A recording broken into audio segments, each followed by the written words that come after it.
నమస్తే. నిజామాబాద్కి చిన్న పబ్లిక్ సమస్య మీద వచ్చిన పండ్ల పని ఎలక్షన్ల కంటే ముందు నిజామాబాద్లో తిరిగిన మార్పు రావాల్సిన అవసరం ఉంది. ఖచ్చితంగా గణేష్ గుప్తా ఇక్కడ ఓడిపోతేనే ఇక్కడ ప్రజల బతుకుల్లో మార్పులు వచ్చే అవకాశం ఉందని చెప్పి ఆనాడు ప్రజలకు చెప్పినాం. ఇక్కడ భారతీయ జనతా పార్టీ నుంచి ధన్పాల్ సూర్యనారాయణ గారికి నిజామాబాద్ అర్బన్ ప్రజలు 15,000 మెజార్టీతోటి గెలుపొందారు. గెలిపించిన అభ్యర్థి కూడా వాళ్లకు మేలు చేయాల్సిన అవసరం ఉంది. ఏమి హామీలు ఇచ్చారు, ఏమి చేయబోతా ఉన్నారు మాట్లాడే ప్రయత్నిద్దాం. నాతో పాటు Nizamabad urban BJP MLA Dhanpal Suryanarayana నాతో పాటు. నమస్తే. నమస్తే. ఎక్స్పెక్ట్ చేసిరా 15,000 మెజార్టీ అంత పైన ఎక్కువ వస్తుందేమో అని ఎక్స్పెక్ట్ చేసినారా? 15,000 10 to 15 మధ్య అనుకున్నాం. బట్ 100% షూర్గా గెలుస్తాం అనేది మాత్రం ముందు ప్రజలు వేవ్ అట్లా ఉండేది. చాలా మంది మేము గ్రౌండ్లో తిరుగుతున్నప్పుడు నిజామాబాద్ అనే కాదు తెలంగాణ రాష్ట్ర వ్యాప్తంగా మేము కొన్ని నియోజకవర్గాలు తిన్నాము. ప్రజలు ఒక ప్రశ్న మా ముందు ఉంచినారు. ఏ ఎమ్మెల్యే అయినా సరే ఆయన అవసరాల కోసం వచ్చిపోతాడు, హామీలు ఇస్తాడు, నెరవేర్చడం చాలామంది అంటున్నారు. మీరు ఇచ్చిన హామీలు ఏం చేయబోతున్నాం అని మీ పబ్లిక్ చెప్పినారు. ఆ భరోసాతో పబ్లిక్ మీకు ఓటు వేసినారు. హామీలు మీకు గుర్తుకున్నాయా? నేను లోకల్ వ్యక్తిని, ఇక్కడే పుట్టి పెరిగిన వ్యక్తిని. అన్ని వర్గాల ప్రజలతోటి నాకు సంబంధాలు ఉన్నాయి.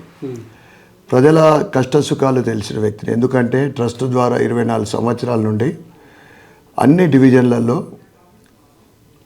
అన్ని వర్గాల ప్రజలతోటి వారి కష్టసుఖాలు పూర్తిగా తెలిసిన వ్యక్తిని.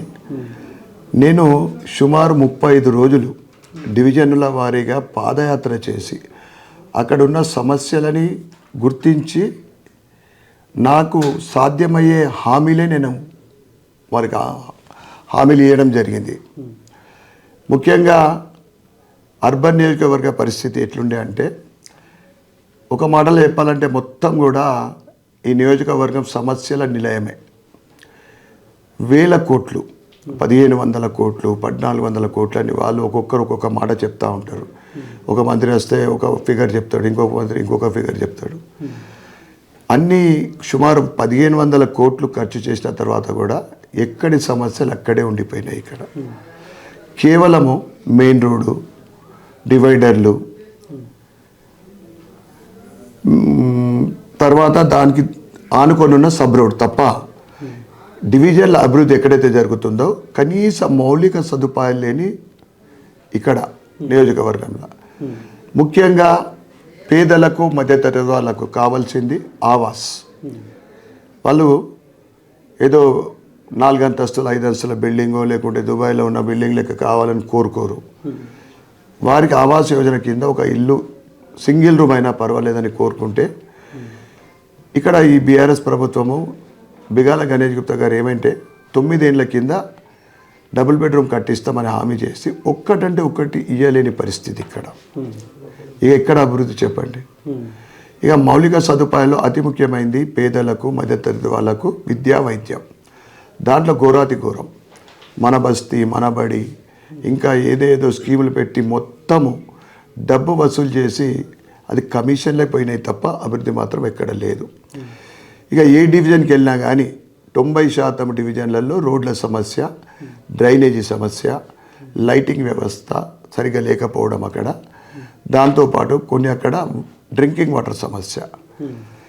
ఇక 50 సంవత్సరాల క్రితము మాస్టర్ ప్లాన్ అదే ఇంకా ఇప్పుడు ఇంప్లిమెంట్ అవుతూ ఉంది. ఇంప్లిమెంట్ అవుతుంది, పర్మిషన్గా అప్లై చేసుకుంటే మాత్రం కొత్త పాలసీ అంటారు. మరి డెవలప్మెంట్లు మాత్రం ఇంప్లిమెంట్ కాలే. పార్కింగ్ వ్యవస్థ కానీ, ఐలాండ్స్, పార్కులు లేవు. ఎప్పుడో దశాబ్దాల కింద నిర్మించిన అంటే పార్కు తప్ప. బస్తీ దవాఖానాలు నామాత్రం ఒక 3-4 బస్తీలలో ఉన్నాయి. ఇవన్నీ కూడా నేను మీ అందరి ఆశీర్వాదంతో గెలిచిన తర్వాత నేను నియోజకవర్గ అభివృద్ధితో ఇవన్నీ కూడా నేను అభివృద్ధి చేస్తానని చెప్పిన. కిల్లా రామాలయాన్ని అయోధ్య రామ మందిరంగా, ఎందుకంటే టూరిజం డిపార్ట్మెంట్ నేను ఆల్రెడీ కిషన్ రెడ్డి గారితో నేను గెలిచిన తర్వాత మాట్లాడడం కూడా జరిగింది. ఎందుకంటే ఇప్పుడు ఇది ఆఖరి బడ్జెట్, కొత్త ప్రపోజల్స్ ఏముండే దీంట్లో తప్పకుండా నెక్స్ట్ నేను కూడా ఐ విల్ ప్రపోజ్. నాకు అప్పుడు ఏ శాఖ ఉన్నా కానీ నేను దాన్ని తప్పకుండా సహకరిస్తానని మాట ఇవ్వడం కూడా జరిగింది. కానీ ఏ హామీలు అయితే మీరు ఇచ్చినారో ఈ హామీలు అమలు కావాలనుకుంటే ఇక్కడ మీ పార్టీ గవర్నమెంట్ ఫామ్ చేయలే కదా, కాంగ్రెస్ పార్టీ అధికారంలోకి వచ్చింది, ఎట్లా అమలు చేస్తాను అనుకుంటా ఉన్నారు? గతంలో మాదిరి ₹1 ఇక్కడికి డెవలప్మెంట్కి వస్తే 50 నుంచి 70 రూపాయలు ఖర్చు అయ్యేది, మిగతా ఎటు మాయమవుతుండో తెలియదు. ఇప్పుడు అటువంటి అవకాశం లేదు. నేను కానీ కాంట్రాక్టర్లు కానీ కార్పొరేటర్లు కానీ 1% కమిషన్ లేకుండా అభివృద్ధికే ఖర్చు పెడతాం. దాంట్లో ఆటోమేటికలీ ఒక 30-40% అభివృద్ధి జరుగుతుంది. ₹1 కోటి డివిజన్కి అనేది చాలా తక్కువ డివిజన్ల వర్క్ స్టార్ట్ అయింది. ఇప్పుడు అవన్నీ కూడా ప్రతి డివిజన్కు ₹1 కోటి వరకుని, అంటే సుమారు 25-30% వర్క్ అయింది.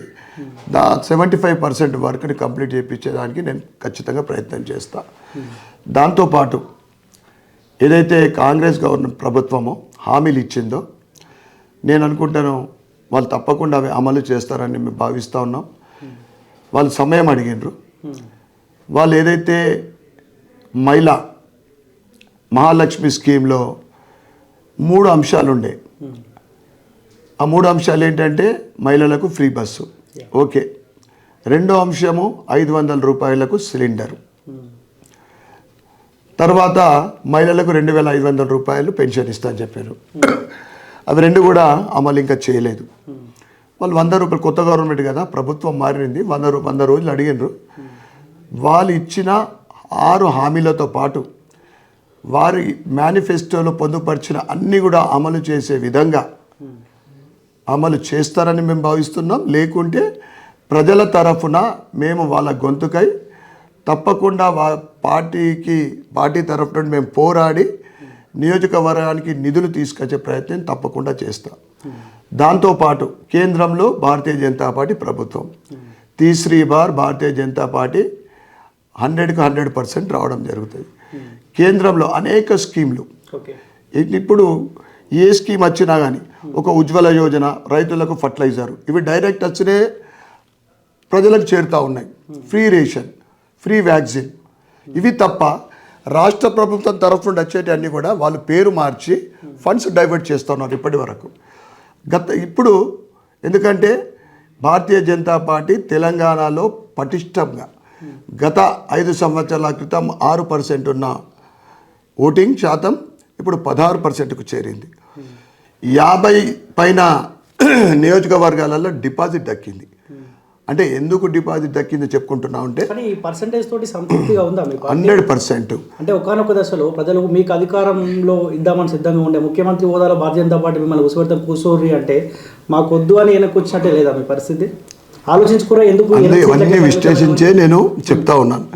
రాబోయే 5 సంవత్సరాల తర్వాత తెలంగాణలో భారతీయ జనతా పార్టీ ప్రభుత్వం ఏర్పడడం 100కు 100% ఖాయం. ప్రజలు సిద్ధంగా ఉన్నారు.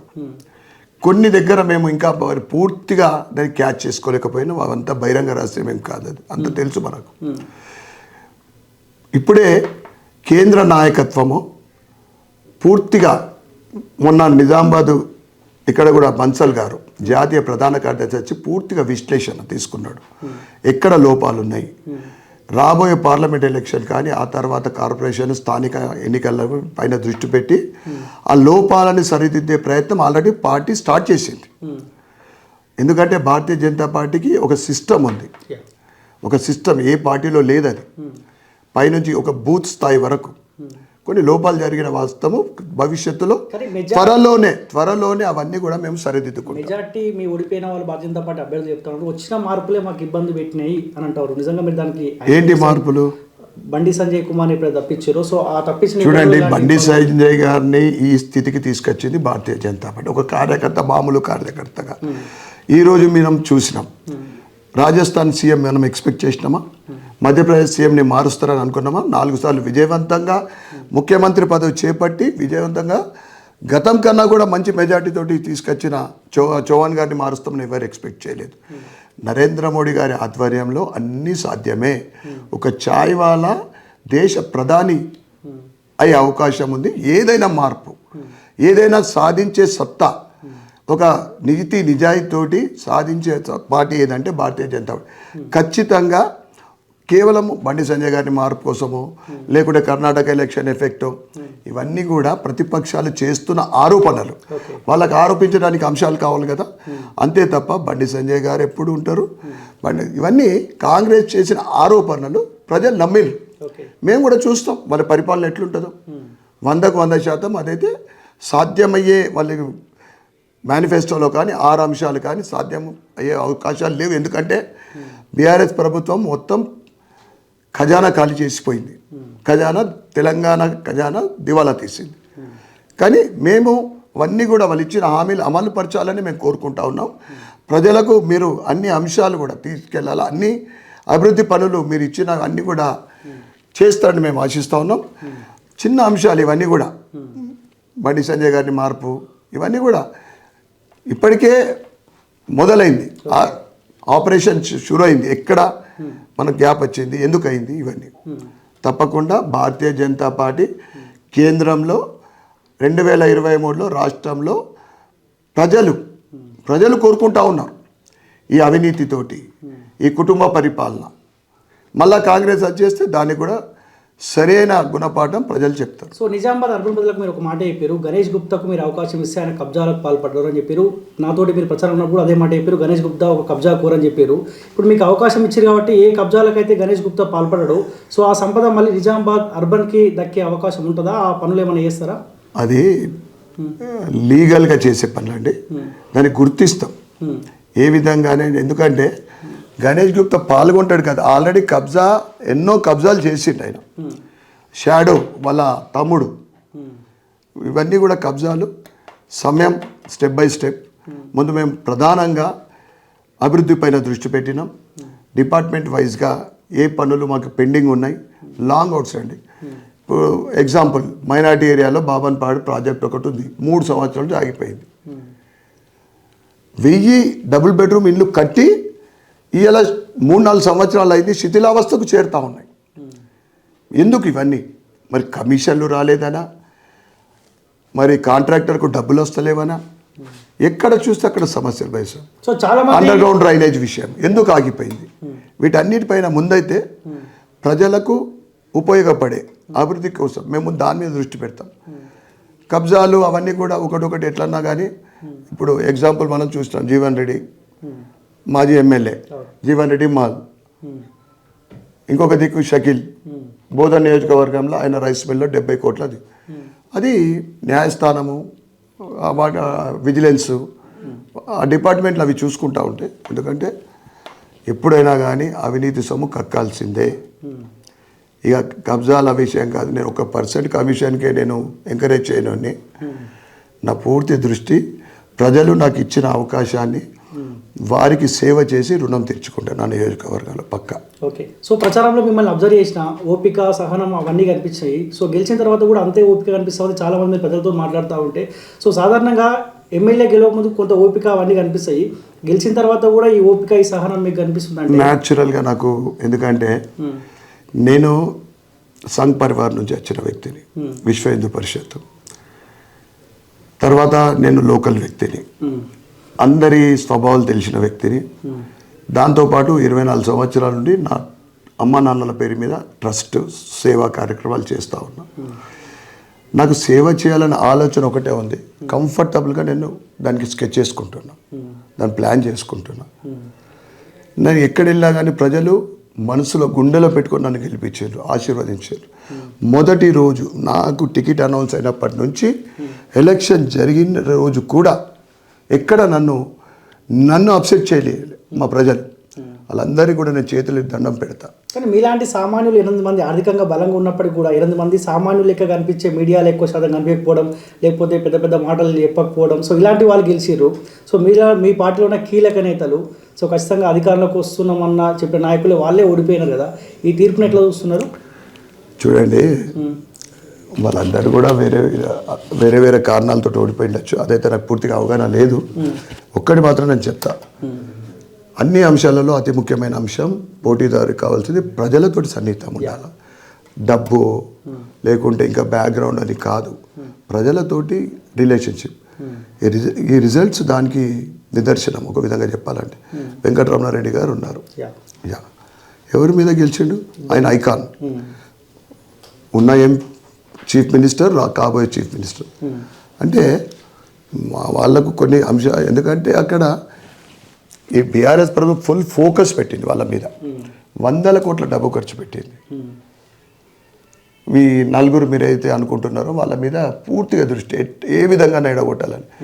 గెలిచిన వాళ్ళు వీళ్ళకన్నా మించిన స్థాయి ఉన్న వాళ్ళు కాదన్నారు, కేవలం డబ్బుతో గెలిచిండు అక్కడ. అయినా ఎన్ని సీట్లు వచ్చినా మాదే అధికారం అన్నారు కదా, ఇంకేమైనా ఆప్షన్ ఉందా బీజేపీ అధికారం ఫామ్ చేయడానికి? వెయిట్ చేద్దాం. ఇప్పుడైతే ప్రభుత్వం ఏర్పడాలా, మంచి పరిపాలన ఇవ్వాలని మేము కోరుకుంటా ఉన్నాం. అది అది రాష్ట్ర స్థాయి లెవెల్, అదంతా వాళ్ళు చూసుకుంటారు, మనకి ఎందుకు అదంతా. సో మీకున్న అవగాహనతోటి కాంగ్రెస్ పార్టీ ఇచ్చిన 6 గ్యారెంటీలు అమలు చేసే అవకాశం ఉంటుందా? చెయ్యాలనే కోరుకుంటా ఉన్నాం. అవకాశం ఉంటుందా? చెయ్యాలని అనుకుంటున్నాం మేము. ఎందుకంటే మరి ఇక్కడ ఉన్న నిధులతోటి, వచ్చే నిధులతోటి, లేదా ఢిల్లీకి వెళ్ళి గాంధీ గారి కుటుంబం నుంచి ఏమైనా తీసుకొస్తారా ఫండ్స్, ఏం చేస్తారో చూద్దాం, వెయిట్ చేద్దాం. ఎంపీ ఎలక్షన్స్ రాబోతున్నాయి, ఎట్లుండబోతుంది? ఘన విజయం సాధిస్తాం బీజేపీ. గతం కన్నా ఇప్పుడు 4 సీట్లు కాదు, 8 సీట్లు పక్కా, 8 పైన తప్ప తక్కువ రాదు. సో చాలా మంది ప్రజలు వచ్చి మిమ్మల్ని మీతో మాట్లాడుతున్నారు కదా, ప్రధానంగా ఏ సమస్య మీ ముందుకు అన్ని తీసుకొస్తారు? మౌలిక సదుపాయాలు ఇంతకుముందు చెప్పినట్లు వాటి సమస్యలే, ఏమి లేవు ఇక్కడ, అన్ని సమస్యలు లేవు చెప్తున్నా కదా. అంటే స్వర్గ ఏదైతే ఏంటిది అది వైకుంఠ ధామాలు మేము హర్షిస్తాం, అవసరమా?